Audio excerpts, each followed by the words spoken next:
So I have some frustrations, and today I would like to chat a bit about those frustrations. What they primarily consist of are some of the words that are chosen that I don't think are as accurate as words that we could choose. Therefore, I don't like them. One of those words is government, and another one of those words is public. And those two words are often combined, misused, or purposefully misused, I think, at times. The government is a great example of this. If they are doing something that they want to give the impression, it's the people, it's the collective, it's all of the individuals that are doing something or benefiting from something or are responsible for something, then they'll call it the public. Some examples of this are public schools or a public-private partnership for a rest area beside a freeway. Those are public things, public works. If we're concerned about public safety, then we're talking about all of the people.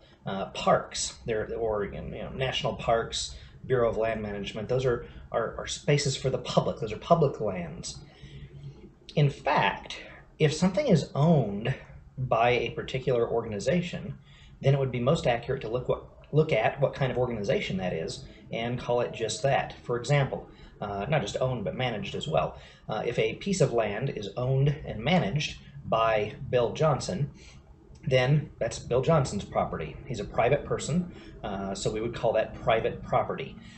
If we took Yellowstone National Park, that is owned by the United States government. Therefore, we should call that a government park. The Bureau of Land Management, all of the land that it owns, we should call those, rather than public lands, government lands.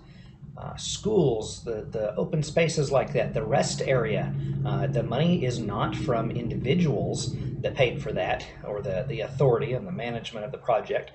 It is government. So we should not call that a private-public partnership. We should call it a private-government partnership.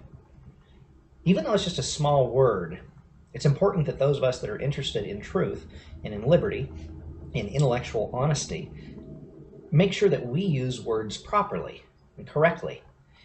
Because if we don't, we're letting something slip by that's going to become ingrained in the minds of people that aren't quite as swift as we are, and therefore the perception becomes that it is truth. And this is not good, and this is not true.